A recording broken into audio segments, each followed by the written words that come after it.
There have been so many unprecedented curveballs in this election, it can be hard to keep up. But one thing remains constant.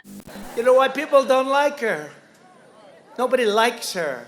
I did not mention his name. Your husband did. Well, I'm here. He's not. Well, Kamala Harris is up against the long-standing sexist scrutiny that women in politics face, which got us thinking.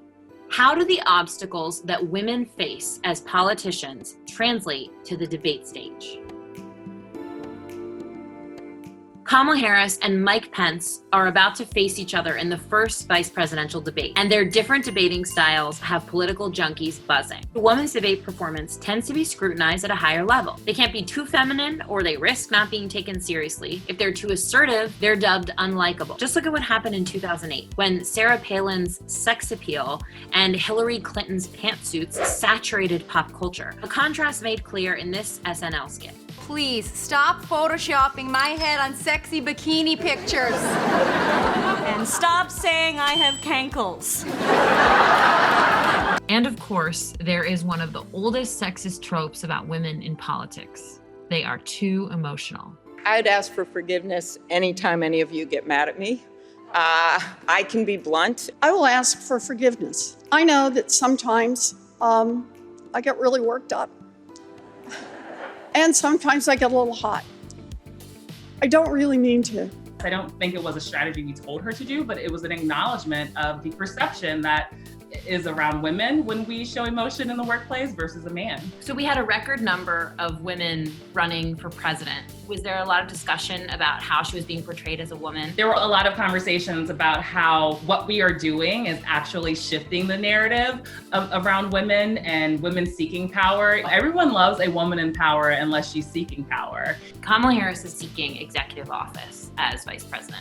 She's a woman of color. Tell me a little bit about how that you think could play out over the next few weeks. I think this summer's conversation around who Vice President Biden's pick would be is a little bit of a glimpse into what happens to particularly Black women, misogyny noir that we call it, right? The explicit intersection of sexism and racism that uniquely is pertained to Black women. But I think it is putting our nation and our culture in a position to think about, why am I overly critiquing someone who is overly qualified and I'm not doing the same for someone else when they are a white man? So you read a lot about this likability trap. How does that sort of play out when you're prepping a candidate? With women, it's tough. I mean, you were, first of all, not to explain to you how tough it is as a woman, but there's... I mean, basically, this interview is one huge mansplaining. You famously played Donald Trump in the debate prep in 2016. Did the campaign behind the scenes discuss strategies for how Hillary should debate, and especially kind of pitfalls that female politicians face when they go on the debate stage? Absolutely. I remember the first conversation we had with her about running was in November of 2014. And she said, I think the race is going to come down to the debates because people really just want to see if I can handle myself and if a woman can handle herself. And that was very much true. We saw the first debate between Trump and Biden. Because you weren't president screwing things up.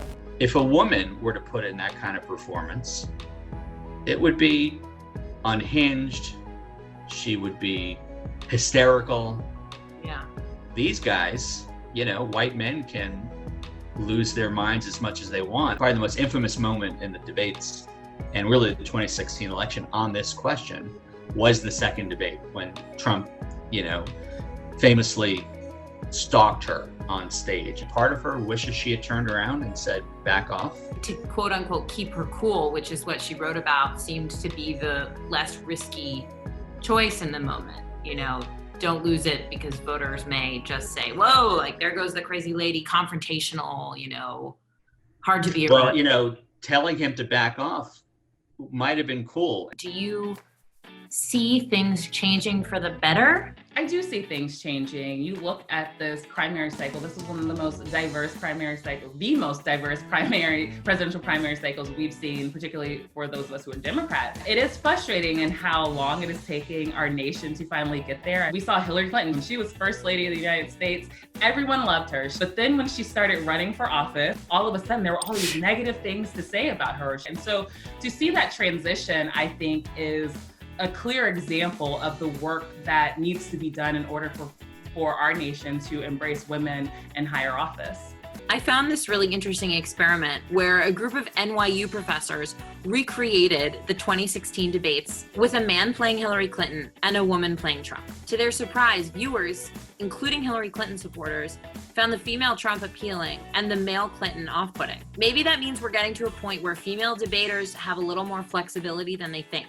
It's an interesting exercise to think about. When you watch the debate, stop to think about how you would perceive what the people are saying if their genders were switched.